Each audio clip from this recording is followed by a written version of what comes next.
안녕하십니까. 민화라는 것을 일반적으로 작가 연대 계보를 알 수 없는 그림을 민화라고 한다라고 정의되어 있었고, 교과서에도 그렇게 나와 있지만 실제로는 민화를 연구하고 구체적으로 조사를 하면 반드시 민화는 작가가 있었기 때문에 그림을 그렸고, 그 다음에 그 그림을 그린 작가는 적어도 누구에게 배웠거나 영향을 받아서 작가가 되었거든요. 그래서 민화는 작가 연대 계보를 알 수 없는 그림이라고 얘기하는 것은 잘못된 견해였던 것 같습니다. 민중의 꽃이라고 하면서 민중의 심성을 가장 적절하게 대변하고 있는 민화에 대한 근본적인 내용은 민화에 작가가 있었다는 것과 그 작가를 연구함으로써 민화가 어떻게 전개되어 나가고 발전해 나가야 할 것인가를 알 수 있는 지표가 될 수 있습니다. 그래서 이번 시간에 민화 작가에 관한 얘기를 하려고 하는데요. 민화 작가에 관한 얘기를 하는 데는 역시 한정되어 있습니다. 조금 전에 말씀드린 것처럼 작가 연대 계보를 알 수 없는 그림을 민화라고 했지만, 사실은 작가 연대 계보가 반드시 있었는데 그 문제를 염두에 두지 않고 무시했고, 민화에 대해서 좋은 감정보다는 작가 연대 계보를 알 수 없기 때문에 떠돌이 화가 또는 엿장수들이나 가지고 다니는 그림, 이런 생각이 앞서 있었기 때문에 작가에 관한 분야를 연구하지 않았을 뿐입니다. 그래서 오늘 제가 말씀드리고 싶은 것은 각 지역에서 알 수 있는 작가들을 찾아보도록 하겠습니다. 특히 이 작가들을 찾아서 가는 데는 이 관동 지역 민화 작가라는 얘기를 할 수가 있는데, 관동 지역이라는 것은 간단한 거죠. 태백산맥을 중심으로 동해 쪽 분야를 관동이라고 그러고, 태백산맥을 중심으로 내륙 지역을 관서라고 얘기를 하죠. 그래서 관동 지역의 민화는 그 작가를 찾을 수 있는 길이 열려 있었습니다. 그래서 그걸 제가 좀 연구를 해서 민화도 반드시 작가가 있었고 시대 계보를 알 수 있다는 얘기를 말씀드리고 싶거든요. 지금 보시는 것처럼 관동 지역이라는 것은 이렇게 동해안을 중심으로 동쪽을 얘기하는데, 민화의 작가를 알 수 있는 쪽이 바로 이 강원도 삼척 지역이 확실한 근거를 찾을 수 있었고, 가장 많은 작가를 알 수 있었습니다. 그래서 관동 지역이라는 것은 강릉을 중심으로 남쪽으로는 평해, 포항까지를 포함시키는 것이었고, 북쪽으로는 가장 북쪽 그 송산, 북청 지역 송산까지의 민화를 작가를 찾아낼 수 있었기 때문에 관동 지역 민화 작가라고 이름을 붙였습니다.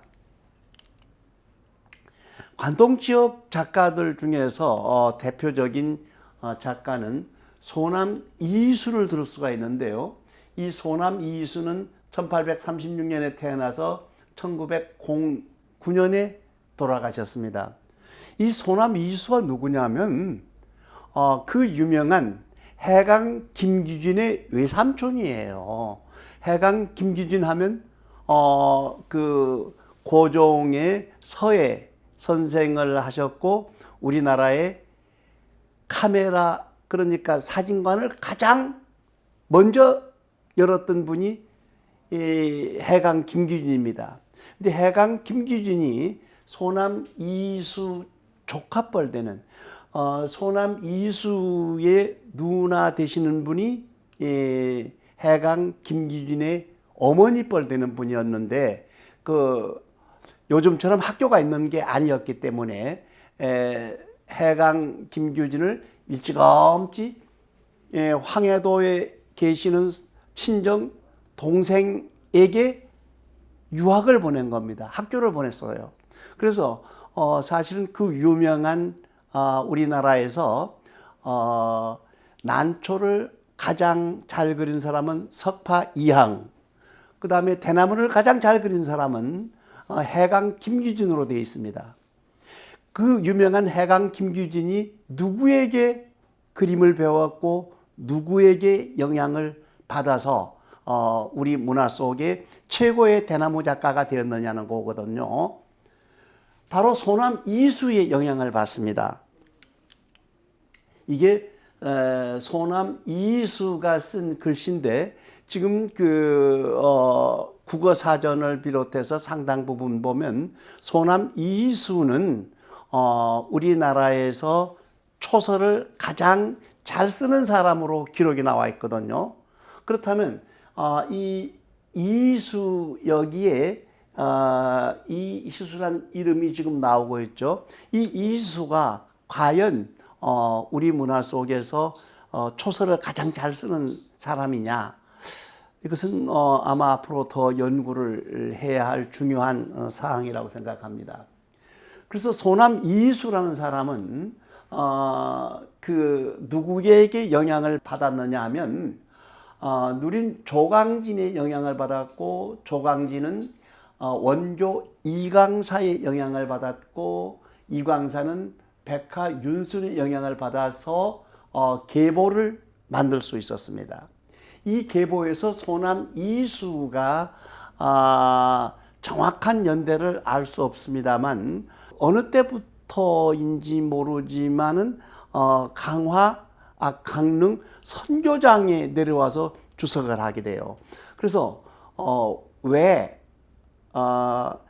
해강 김규진이 황해도에 가서 소남 이수에게 글을 배웠다고 되어 있는데 정확하게 언제 어떻게 무슨 이유로 소남 이수가 강릉 선교장에 와서 있었는지 기록이 나와 있질 않아요. 그래서 일부에서는 소남 이수는 결혼을 하지 않았습니다. 그 다음에 벼슬을 하지 않았습니다. 그 다음에 글씨를 아주 잘 쓰는, 그러니까 사전에 초서를 가장 잘 쓰는 사람이라고 나오거든요. 그런데 꼭 그렇게 봐야 할지 이것은 연구 과제거든요.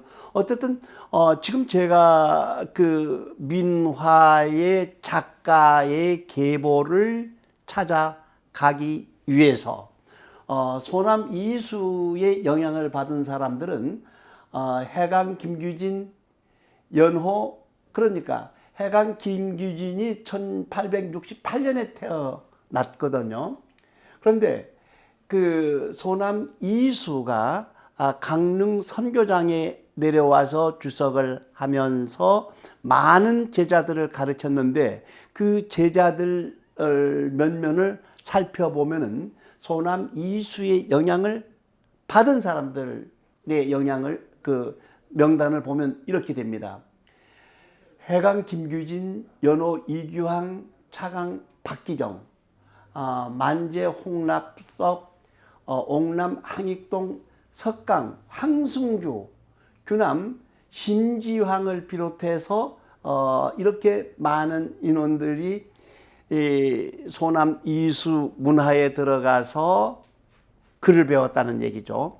그런데 지금 제가 얘기하고 싶어하는 민화의 작가 내지는 소남 이수 제자들 중에서 많은 사람들이 있었지만 그 중에서 연호 이규환과 석강 황승규, 이 두 사람은 우리 민화의 작가를 알 수 있는 가장 중요한 핵심이라고 말할 수가 있습니다. 그렇다면 석강 황승규나 연호 이규황이 소남 이수 문화에서 글을 배웠는데 왜 민화 작가가 되었는가를 알아볼 필요가 있습니다. 그래서 보시면 그 소남 이수 제자 중에서 홍락섭이라는 분이 계셨는데, 이 홍락섭은 아주 그 서예의 대가로 지금 기록이 되어 있거든요. 이게 그 이수의 제자인 홍락섭의 글씨입니다. 여기 이걸 다 넘겨서 보면 효제충신애의 염치, 그러니까 우리나라 문자도의 내용들이 나오고 있는데요. 실제 이 홍락섭의 체본에서 보면은 민화를 그리지 않았지만 이수 제자 중에서는 상당 부분 조선시대 후기 그렇게 활발했던 민화에 영향을 미쳤던 것을 알 수 있습니다. 다만 여기서는 A만 나오지만 효주의 충신 A 염치 8자를 다 썼던 거죠. 문제는 이 속에 그림이 들어가면 민화로 분리가 되고, 이렇게 단순하게 글씨만 남아있으면 그냥 서예로 분리가 됐던 거예요. 아마 이런 문제는 앞으로 후학들에게 더 보다 구체적이고 논리적인 체계로 정리되어 나가야 될 것입니다. 지금 그 이수의 제자인 홍락섭은 서예에 유명했고, 이수가 강원도에서 많은 제자를 길렀는데 그 제자들이 다 뛰어난 서예가들이었다는 것이죠. 서예가 내지는 민화 작가들이었다는 것이죠. 그래서 그 이 홍락섭에 관한 것을 조금 더 연구를 해보면 이게 지금 약간 좀 슬라이드가 거꾸로 되어 있습니다. 평양 부병루의 현판을 쓴 사람이 홍락섭이에요. 그래서 이걸 탁본을 해온 것을 제가 발견을 했는데요. 여기에 보시면 옥남 한익동으로 나옵니다. 옥남호이고 이름은 한익동인데, 죄송합니다. 이거 좀 고쳤으면 좋겠는데, 이 소남 이수가 어느 정도 강원도에서 제자를 가르치면서 유명했느냐. 옥남 한익동은 부병루 현판을 써서 조선 팔도의 최고의 명필로 인정을 받을 만큼 유명한 소남 이수였다는 것을 알 수 있는 자료라고 봅니다. 이게 홍락섭의 초서고요. 보시는 그림은 소남 이수의 그림입니다. 그래서 소남 이수에 관한 것을 황해도 사람이기 때문에 자세히 알아보기 위해서는 북한 인명사전을 활용을 해보면 북한 인명사전 속에서 소남 이수는 화조 내지는 민속 분야 관계 그림을 많이 그렸다는 사실은 민화 작가였었습니다. 그래서 아마도 소남 이수가 어느 때 언제 왜 강원도로 내려왔는지 알 수 없다고 제가 말씀을 드렸는데, 지금 현재 북한 인명사전을 비롯해서 북한 국립 중앙박물관 소장되어 있는 회화들을 보면 소남 이수의 작품들이 많이 들어가 있고, 역시 민속적인 그림을 잘 그린 작가라고 되어 있습니다. 쉽게 말하면 민화 작가란 얘기죠. 그러니까 소남 이수가 북쪽에서는 민화 작가였던 것 같고, 남쪽에 내려와서는 글씨를 잘 쓰는, 소위 초서를 제일 잘 쓰는 인물로 기록이 되어 있다는 것이죠. 중요한 것은 지금 제가 민화 작가를 찾는 이 얘기를 하고 있습니다. 이게 소남 이수의 그림입니다. 약간 문인화풍을 가지고 있고 화제를 초서를 아주 잘 썼습니다. 그렇지만 그림에 대해서는 정말 필력 내지는 수묵 사용법이나 이 공간 구성 아주 그림을 잘 그린 사람으로 보여요.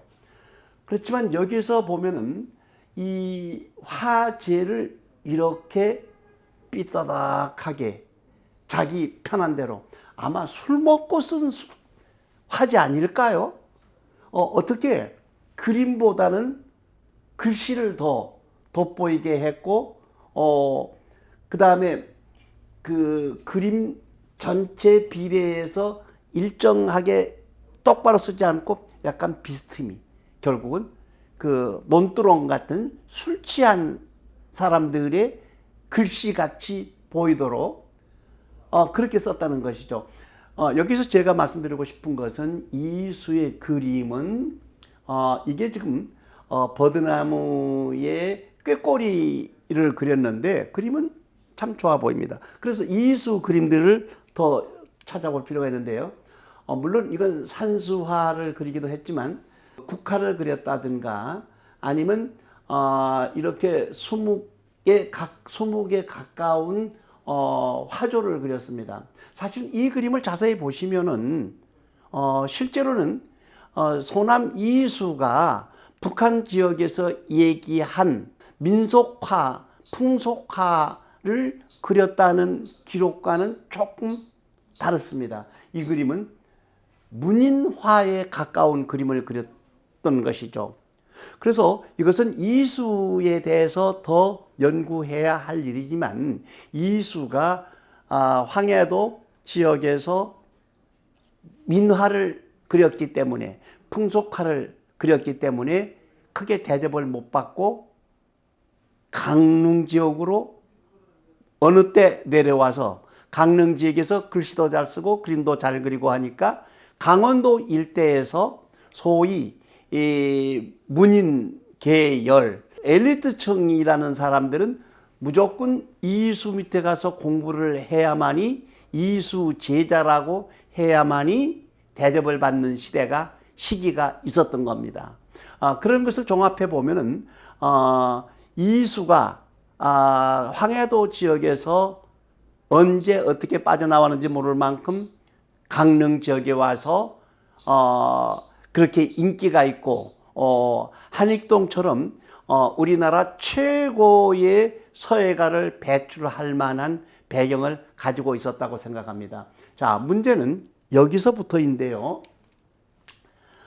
지금 구름철이나 이런 것은 수묵의 기법은 아주 뛰어나게 잘 그렸습니다만 구름을 산 위로 하얗게 그린다든가 구름 사이를 약간 일제 영향을 받은 느낌도 들지만 사실은 수묵의 근본 바탕이 충실했던 그림이고 약간 민화적인 성격을 띠고 있다.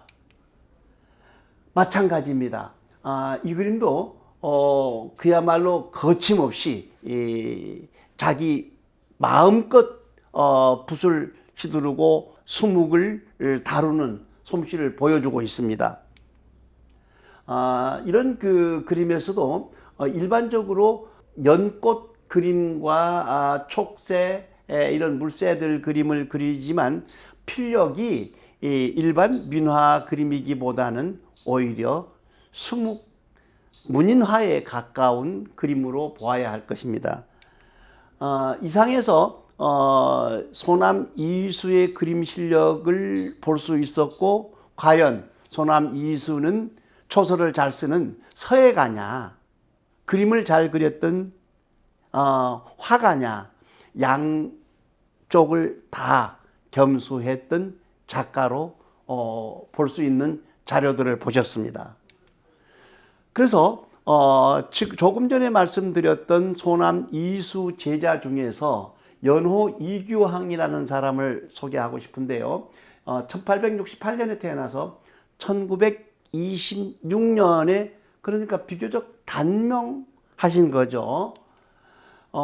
그래서 민화 작가를 찾는 데는 반드시 육가 원칙에 의해서 호적 초본을 확인을 해야 됩니다. 여기에 이규항 부인이 김봉금으로 나오죠. 이봉금. 그런데 이 연호 이규항은 민화 작가이면서 사실은 아주 훌륭한 학자들이었었습니다. 이규항의 집 바로 앞에는, 그러니까 동해 바다의 요 지역이 우리나라에서 가장 작은 해수욕장으로 나와 있는 조그마한, 정말 몇십 평 안 되는 해수욕장이 있고, 이규항 집에서 바로 내려다 보이는 풍경입니다. 그렇다면 민화 작가인 이규항은 어느 정도 수준의 삶을 살고 있었는지, 작가 연대 계보를 알 수 없는 떠돌이 화가들이 그린 그림을 민화라고 한다는 이런 그 문구를 제가 이규항을 만나고 나서부터 생각이 바뀌었던 겁니다. 이규항은 그야말로 훌륭한 집안에 사셨다는 것을 증명할 수 있는 곳이, 이게 이규항이 살던 생가터입니다. 물론 지금은 이게 여름 휴가철에 민박을 하는 민박집으로 바뀌었습니다. 그렇지만 이 집의 근본을 가서 둘러보면 완벽하게 디귿자로 대밭이 형성되어 있었고, 집 안에 우물이 있었고, 우물 옆에는 그야말로 아름드리 백일홍이 살고 있었습니다. 그렇다면 근본적으로 조선시대 후기에 못 사는 떠돌이 이런 작가들하고는 거리가 먼 생활을 하는 사람이 이규항이었는데, 이 이규항은 어떤 사람이냐면 이 집 뒤쪽 약 한 250m에서 350m 산속에 조그마한 발표되지 않은 비석이 하나 남아 있었습니다. 대부분 요즘은 지역 대학이나 지역 문화원에서 그 지역의 작은 아주 소소한 것까지도 문화와 관계된 전통에 관한 것들은 다 조사하고 기록을 남겨놨습니다. 강원대학에서 강원도의 묘비를 온통 조사를 다 했지만 이건 빠져 있었어요. 이유는 아주 작은, 알려지지 않은 어느 바닷가 구석 조그마한 숲속에 숨어 있었기 때문에, 물론 후손들도 다 이게 있는지 죄송합니다만 후손들도 할아버지 비가 있는지 없는지 기억을 잘 못했었어요. 아무튼 이 비석을 처음에 찾아냈었을 때 여기에 연호 이규항 유업이라는 아주 작은 글씨가 보였었습니다. 그리고 이규항은 가선대부 중추부사를 벼슬을 했다는 얘기인데, 물론 증벼슬입니다. 조상들이 훌륭했기 때문에 후손들에게도 벼슬을 내려주는 가선대부 중추부사였지만 일단은 가선대부 중추부사 벼슬을 지낸 이규항 부인 이름과 이런 게 다 나와 있었고, 더 중요한 것은 이 뒤쪽 비문에 이규항이 그림을 잘 그려서 주변 사람들에게 많이 나눠주고 잘 주변 사람들에게 가르쳤다는, 그림을 가르쳤다는 얘기가 나옵니다. 그리고 요 부분에서 무슨 얘기가 나오냐면, 내가 죽거든 내 비석에 비를 맞지 않도록 작은 비각을 세워주기를 원한다는 기록이 나옵니다.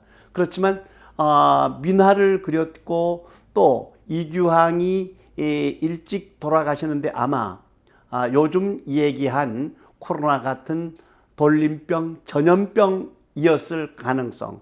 그래서 이 이규항을 조금 더 구체적으로 그 시대적인 문화적인 방향을 연구를 해보면 지금 제가 얘기한 이런 내용들을 더 구체적으로 찾아볼 수 있다고 생각을 하고 있습니다. 자, 그래서 연호 이규항이 그린 그림, 효제, 충신, 예의, 염치, 유교 문화의 핵심을 적어놓은 소위 문자도 평풍이 있었는데, 여기에 갑자, 개춘, 소한, 연호 이규항이란 낙관이 하나 있습니다. 연호 이규항의 그림이 꽤 많이 남아 있는데 이 이규항이라는 양반은 그림에다가 자기 이름을 쓰지 않았었습니다. 다행히 여기에 갑자기춘 초봄에 이 그림을 그렸다는 기록이 유일하게 하나 남아 있었습니다. 여기에 갑자년은 1924년이었고 이규항이 돌아가신 해는 1926년이에요. 그래서 돌아가시기 2년 전에 이 그림을 그렸다는 것을 알 수가 있습니다. 문제는 연호 이규항 이라는 이름이 밝혀졌었고 이규항이 쓴 화제, 이규항이 쓴 문자도, 이규항이 그린 책가도 병풍을 볼 수가 있습니다. 이 강원도 민화에서만 특징이 2단 그림으로 나타나죠. 그래서 지역에 따라서 그림의 형상 특성이 나타나는데 강원도에서는 대부분 아래쪽이든 위쪽이든 2단 구도 그림이 많이 나타났었고 화조도를 그렸거나 아니면은 산수화를 그렸거나 해서 2단 구도로 그린 그림들이 많이 있었다는 것을 알 수가 있죠. 자, 여기에 보시는 그림처럼 화제나 또는 아래쪽 책가도가 조금 전에 보신 그림과 똑같습니다. 그래서 이규항의 작품이 여기저기 남아 있었는데 다만 이규항이 언제 그렸다는 얘기나 아니면 이름을 밝힌 게 한 점밖에 안 남아 있었기 때문에 문제가 있었던 거죠. 그래서 이규항의 작품들을 몇 면을 살펴보면은 역시 이규항이 그린 완벽한 책가도 그림, 이 책가도 그림은 강원도 그림의 특성을 가지고 있지만 사실은 여기에는 낙관이나 어떤 익명을 써놓은 게 없습니다. 그렇지만 한눈에 이규항이 그린 책가도라는 것을 읽어낼 수가 있습니다. 그 이유는 여러 가지가 있죠. 첫째는 필력, 색깔, 그 다음에 화분과 책가를 이렇게 나란히 세운다든가 또는 이 바탕의 종이 이런 것을 종합해서 보면은 이규항 시대의 이규항의 작품이라는 것을 한눈에 알 수 있을 만큼 완벽한 이규항의 작품이었다는 것을 말씀드릴 수가 있습니다. 역시 마찬가지로 이 작품은 아마 효제 문자도이만 적어놨지만 쉽게 말씀드리면은 아마 복채를 많이 받고 그림을 그리게 되면 이중구도 또는 그 수요자의 주문에 의해서 이 그림은 제사 때도 쓸 수가 있고 또는 어느 그 사랑방에도 쓸 수 있도록 뭐 화제와 문자를 그려 달라고 했을 수도 있고 또는 조금 전에 보신 것처럼 책가도만 그릴 수도 있고 아니면은 이렇게 제사 때도 쓸 수가 있고 그 다음에 사랑방에도 사용할 수 있을 이중 구도를 수요자가 주문했을 가능성도 있습니다. 그렇다면은 이렇게 이중 구도로 책가도와 문자도를 책가도와 화조도를 책가도와 산수도를 정성껏 잘 그린 그림들은 아마 복채를 많이 받았을 것 같고요. 지금 보시는 이런 그림은 단순하게 그냥 그 문자도만 써줬던 그런 내용임을 읽을 수가 있습니다. 다음에 지금까지 제가 이규항이라는 민화 작가를 설명을 했고 이규항의 제자 중에서 석강 황순규라는 분을 찾을 수가 있었는데요. 이 석강 황순규나 이규항의 영향을 받아서 활약을 했던 강원도 민화 작가들을 찾아볼 수가 있었는데 이 강원도 민화 중에서 가장 많이 그림이 남아있는 작가 이름은 만수산인 취가 김창익이라는 사람이 있었는데, 이 김창익이라는 사람은 그러니까 제가 가서 조사를 했었을 때 정확한 생몰년 또는 그 후학 또는 후손들을 만나면은 호적, 초본, 족보, 그 다음에 그 구술 내용을 들어서 계통을 세울 수 있지만, 그림의 내용은 알고 있지만 후손을 못 만나게 되면은 정확하게 호적, 초본이나 등본 또는 그 후손들의 내용을 알 수 없기 때문에 어려움이 많이 있었습니다. 이규항에 대한 것은 확실하게 밝혀졌고, 이규항이 석강 황순규에게 그림을 가르쳤다고, 석강 황순규는 이규항의 그림을 배웠다고 전해져 있습니다. 물론 논리적으로 기록이 정확하게 얼마 동안 배워서 무슨 그림을 어떻게 배웠다는 내용은 없습니다. 약간 허황된 것 같기도 하지만, 그래도 민화는 연대가 19세기 말이었기 때문에 그 옛날 노인들 구술이 상당히 신빙성을 있게 했었고, 또 어느 부분에서는 완벽하게 그림의 계보, 그림의 필력, 그림의 구도 여러 가지를 종합해서 보면은 제자와 스승 간의 내역을 읽어낼 수가 있습니다. 바로 다른 그림들은 그런 게 쉽지 않겠지만, 민화는 어떤 한 본, 초에 의해서 그려지고 전해져 내려가고 있었기 때문에 가능합니다. 그래서 스승이 가지고 있던 초본을 가지고 밑에 제자는 보다 더 새로운, 조금 더 예술적인, 조금 더 자기 생각을, 조금 더 어떤 뛰어난 생각을 조금씩 변화되어 나가고 있었기 때문에 많은 그림을 가지고 데이터를 내보면 알 수 있었습니다.